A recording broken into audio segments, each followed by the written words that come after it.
மகாராஷ்டிரால மீண்டும் பாஜக ஆட்சி. இதனது தேசிய விளைவுகளை பத்தி பேசுவோமே. ஆனா திரு ஹிதாயத்துல்லா, இப்போ கடந்த மே மாசத்துல நாட்டில் நிலைமை மாறுது, அரசியல் தட்பவெப்பம் மாற ஆரம்பிச்சுன்னு நீங்க கட்டியமைத்த நேரட்டிவ் அதுவும் மாற ஆரம்பிச்சிருச்சு இல்லையா? இந்த தேர்தல் முடிவுகள் அது ஒரு பின்னடைவு தான் நீங்க கட்டியமைத்த நேரட்டிவ்க்கு இல்லையா? ஒரு நேஷனல் நேரட்டிவ்க்கு, உங்களுடைய நேரட்டிவ்க்கு இந்த முடிவுகள், ஹரியானாவில் வந்த முடிவுகளாகட்டும், இப்போ இங்கே இந்த முடிவுகளாகட்டும், ஒரு பின்னடைவு தானே? பின்னடைவு யாருக்குன்னு சொன்னீங்கன்னா, யார் ஆட்சியில் இருந்தாங்களோ, யார் 303 சீட்டுக்கு மேலே வச்சுருந்தாங்களோ, யார் 400 சீட்டுகளை எதிர்பார்த்தாங்களோ அவர்களுக்கு பின்னடைவு ஏற்பட்டது தான் உண்மை. அதுல மீண்டு வரதா பார்க்கலையா இந்த ஒரு லேண்ட்ஸ்லைட் மூலமா? ஹரியானால லேண்ட்ஸ்லைட் மூலமா கடல் அலை மாதிரி மேலே ஏறி இறங்குவது தான் வாழ்க்கை. அதான் உங்களுக்கு அருமையான ஒரு பாடல் இருக்கும். அதாவது அலை போலேன்னு சொல்றாங்க. அந்த அலை மாதிரி தான் வெற்றி தோல்வி என்பது. அவங்களுக்கு அலை மாதிரி ஏறி இறங்குது, நீங்க அப்படியே ஃபிளாட்டா கீழே இருக்கிறீங்க. எப்படி இருந்தாலும் இறங்குறது ஏறுறது தான். நீங்க கீழே இருக்கிறீங்களே. நீங்க யார் சொன்னா? கடந்த 2 தேர்தலில் ஜம்மு காஷ்மீர்ல எங்க கூட்டணி ஆட்சியை பிடிச்சோம். உங்க பங்கு என்ன? ஹரியானா அதுல உங்க பங்கு என்ன? அபிஸ்மல். பாருங்க, எங்க பங்கு இல்லாம எதுவும் நடக்க போறது இல்ல. இல்ல சார், உங்க பங்கு இருந்திருக்கணும்னா இது ஜம்முல இருந்திருக்கணும். ஜம்மு பகுதியில மோசமான தோல்வியை நீங்க பெற்றீங்க. சொல்றேன் இல்லையா? கூட்டணியில் யாரு கூட இப்போ ஷிண்டே கட்சி குறைஞ்ச இடம் இருக்கு, அவங்க கூடின இடம் இருக்காங்க பிஜேபி. அதெல்லாம் சொல்ல முடியாது. அவங்க 87% ஸ்ட்ரைக் ரேட்டு, இவங்களுக்கு 70% ஸ்ட்ரைக் ரேட். இதெல்லாம் நம்ம சொல்ல முடியாது. உங்க ஸ்ட்ரைக் ரேட் என்ன? வேண்டியது இந்தியா 18%. ரொம்ப சிம்பிள். இந்தியா கூட்டணி அங்கே வெற்றி பெற்றது. இங்கே நாங்கள் வாக்கு சதவீதத்தில் அதிக எண்ணிக்கையில் நாங்கள் வந்திருந்தோம். எங்கே? ஹரியானாவில். அவங்க இடத்துல வெற்றி பெற்றாங்க. இதுதான் நடந்தது. இப்போ இந்த தேர்தலில் மகாராஷ்டிராவில் அவங்க ஆட்சியில் இருந்தாங்க, மீண்டும் ஆட்சியை பிடிச்சிருக்காங்க. நாங்கள் ஜார்க்கண்டில் ஆட்சியில் இருந்து மீண்டும் ஆட்சியை பிடிச்சிருக்கோம். இதில் ஒன்றும் பெரிய விஷயம் இல்லை. நாங்கள் எந்த ஒரு பெரிய படுதோல்வியை சந்திக்கலை. 2 மாநிலங்கள், ஒரு மாநிலம், அது பெரிய மாநிலமோ சின்ன மாநிலம் பார்க்க முடியாது. அப்படி பார்த்தா ஜம்மு காஷ்மீருக்கும் ஹரியானாவுக்கும் வித்தியாசம். புதுச்சேரியும் உத்தரப்பிரதேசமும் ஒரே கணக்கில் தான் பார்க்கணும். நான் புதுச்சேரிக்கு உத்தரப்பிரதேசம் நீங்க பேசுறதே அது சரியா இருக்குமா தெரியல எனக்கு. யூபியில 80 சீட்டு, இது 1 சீட்டு. அதுதான் சார், அதனால அதுதான் கேட்கிறேன்.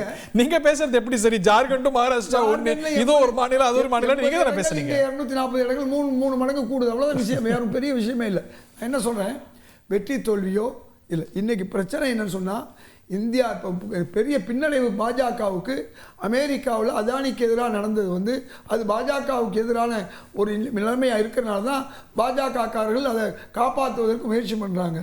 உங்களுக்கு பங்கு மார்க்கெட்டில் அந்த திருமதி பூஷ் அவர்களுடைய பிரச்சனை, இப்படி பல்வேறு பிரச்சனை இன்னைக்கு இருக்குது. இந்த பிரச்சனையெல்லாம் பார்க்க வேண்டிய நாடா சார். இதெல்லாம் பேசின இடம் மகாராஷ்டிரா சார். ராகுல் காந்தி தொடர்ந்து கான்ஸ்டிடியூஷனுக்கு பின்னடைவினார், அதானி அதானி அதானினாரு. என்ன எடுபட்டது? தேர்தலுக்கு பிறகுதான் அதானியுடைய விஷயம் பூதகரமா வெடிச்சது. அமெரிக்கா தகவல் வந்தது. அதானியை பத்தி 100 ரிப்போர்ட் 100 முறை வந்துருச்சு. அதை தொடர்ந்து பேசிட்டு இருக்கிறீங்க. இந்த தேர்தலையும் பேசுனீங்க. அதானி தான் இந்த தேர்தலுக்கு முழுவதும் காரணமா இருந்தாரு. பணம் கொடுத்தாரு, எல்லாம் செஞ்சாரு. அவங்க அவருடைய முன்னாள் அந்த அமைச்சரவையில் இருந்தவங்க எல்லாம் அழைச்சு பேசினாரு. இவ்வளவு நடந்துச்சு. அதனால இது ஒரு புறம் இருக்கு. இந்த வெற்றிக்கு காரணம் அதானி பொறுத்தவரை இன்னைக்கு ஒண்ணுல அவங்க வெற்றி, ஒண்ணுல நாங்க வெற்றி. அவ்வளவுதானே திரு ஆச்சாரி. நாளைக்கு என்ன நடக்கும்னு சொல்ல முடியாது. கூட்டணி கட்சிகள் நாளைக்கு சந்திரபாபு நாயுடு பீகார்லயோ அவங்க கொஞ்சம் தயங்குவாங்கல்ல. இப்ப நம்ம நீங்க race a very important point. இப்போ ஒருவேளை இந்த தேர்தலில் பாஜக திணறி இருந்தா, ஹரியானால திணறி இருந்தா, நிதிஷ் கையோ நாயுடு கையோ ஓங்கும். அவங்க மிரட்டலாம், இல்ல பேர வலிமையை கூட்டலாம். பட் ஆஃப்டர் திஸ் ரிசல்ட்ஸ் அவங்க யோசிப்பாங்க. இப்போ நான் என்ன சொல்றேன், நாளைக்கு அவங்க ஆட்சி விட்டு போவாங்கன்னு சொல்ல, கூட்டணி ஆட்சியில் தான் இருக்காங்க. அவங்க அந்த அடிப்படையில் இருக்காங்க. அவங்க இருந்துட்டு அந்த நிலைமை மாறிடுங்கிறீங்க திரு ஆச்சாரி.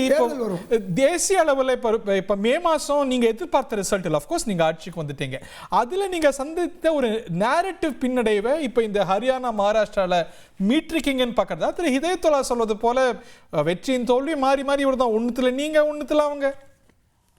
அதாவது ஹரி, இந்த தேர்தலை பொறுத்தவரை, இந்த மகாராஷ்டிரா தேர்தல் குறிப்பாக பாத்தீங்கன்னா, இது எங்களுடைய மக்கள் எங்கள் மேல் வைத்திருக்கிற நம்பிக்கை, திரு நரேந்திர மோடி அவர்கள் மேல் வைத்துள்ள நம்பிக்கை, அதனுடைய வெளிப்பாடாக தான் நாங்க பாக்குறோம். அதே சமயம் காங்கிரஸ் கட்சியை பாத்தீங்கன்னா, இன்னைக்கு காங்கிரஸ் கட்சி ஒரு சமயத்துல இந்தியா முழுக்க உள்ள அனைத்து மாநிலத்திலும் கோலோச்சி இருந்த இந்த காங்கிரஸ் கட்சி இன்னைக்கு எத்தனை மாநிலத்துல இந்தியால தனித்து ஆட்சியில இருக்குதுன்னா, இமாச்சல் பிரதேசன் ஒரு சின்ன ஒரு மாநிலம், சவுத்துல தெலுங்கானா மற்றும் கர்நாடகா 2 2 மாநிலங்கள்ல பெரிய மாநிலங்கள்ல இருக்குது. மீதி வந்து இவங்க ஆட்சி செஞ்சுக்கிட்டு இருக்கிற கூட்டணி ஆட்சிகள் பாத்தீங்கன்னா அது ஒரு பஞ்சாப் கூட கிடையாது, ஜம்மு காஷ்மீர், அதுக்கப்புறமேட்டு பாத்தீங்கன்னா இங்க ஜார்க்கண்ட், வேற ஒண்ணுமே கிடையாது. இப்படிப்பட்ட ஒரு சூழ்நிலையில டெல்லியில அவங்க கூட்டணி இல்ல, ஆம் ஆத்மி கட்சியோட தனிப்பட்ட இந்தியா கூட்டணி இல்லையா? இந்தியா கூட்டணி, அதாவது அதுல காங்கிரஸ் வந்து அதுக்கு காங்கிரஸ் ஒரு எம்எல்ஏ கூட கிடையாது, ஒரு அதனால்தான் வந்து சேர்க்கல. சோ தமிழ்நாட்டுல கூட வந்து எடுத்து பாத்தீங்கன்னா அது கூட்டணி ஆட்சி கிடையாது, அவர் வந்து திமுக வந்து இண்டிபெண்டன்ட் ஆட்சி, அதனாலதான் நான் அதை வந்து சொல்லல.